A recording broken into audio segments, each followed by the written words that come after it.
that was connected to the city of London in the sense that I was very interested in the kind of urban environment in which there are multiple realities happening at the same time.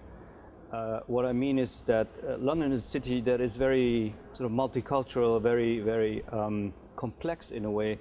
You can find a place where there are, say, there is a mosque and there is a bingo hall and there is a strip club, and it's all in the same street, but these people never actually meet. They find themselves in the same environment, but they never cross or they never make contact. And I thought I wanted to find these places in London where these multiple realities, which you can call also psychogeographies, exist, and try to make portraits of people there. This was the first idea, and then the London bombings came, and I thought, well, it is very difficult to approach people that on the street that you don't know. I let the project be resting for about 4 years, and then I had some time to start it again, and that's how it then developed. In every case, as far as the sort of the ethics of the problem of the film is concerned, and as far as the personal involvement of myself is concerned, it was always on the edge. And the edge was between my personal involvement and making the difference between sort of the private side of the film and the portrayal side of the film. And using the telephone, by the way, was very helpful, because it already the telephone already belongs to this private sphere, so you're already inside of this personal element. And then the question was, in a real life situation, where do you start filming and where do you stop filming? So the problematics of ethics were also more conventional, in the sense that I was filming people who were sleeping in public, and I sometimes felt a bit uncomfortable because I didn't ask them whether I could do it, and so I stopped doing that at some point because I felt uncomfortable with it. Although I felt afterwards, when I was using these images in the film, that it wasn't in no way sort of exploitative. So I felt I'd take the risk and use these images because they were important for the film.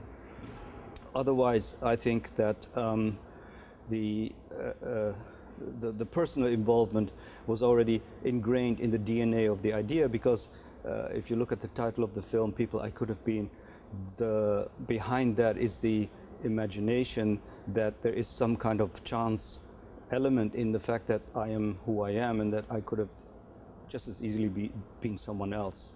And so in a way you can look at these people also as reflections of myself. On the level of my involvement and the question of what happens after the film, I think there was how shall I say, what the film shows is a dynamic of a developing friendship. I meet these people, we become friends, there's some kind of mutual interest, and that is the mutual interest, and is the common element that we have together. So this mutual interest also went beyond the film in a way. Let's say with Sandrine it was obvious that we had an affair, and with Steve there was also a mutual interest in terms of curiosity. Steve was very happy. First he was puzzled that I was interested in his life, because he said, you know, my life is not interesting.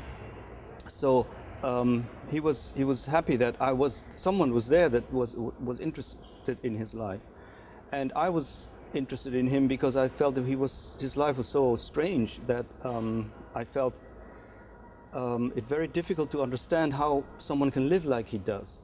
And it did also answer a few questions about homelessness and vulnerable people for myself, in terms of that. I think that his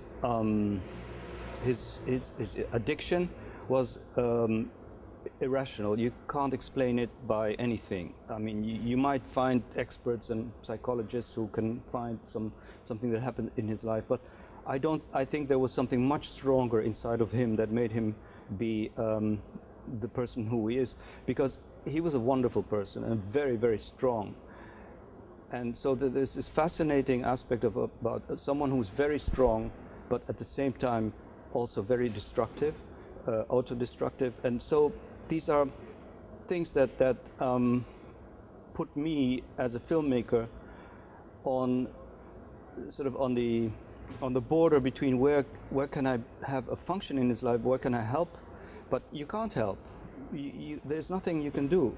If you want, especially in the UK, there are all kinds of structures that would be there for him to help him, but the kind of life that he was leading was much stronger than all these possibilities to escape this life.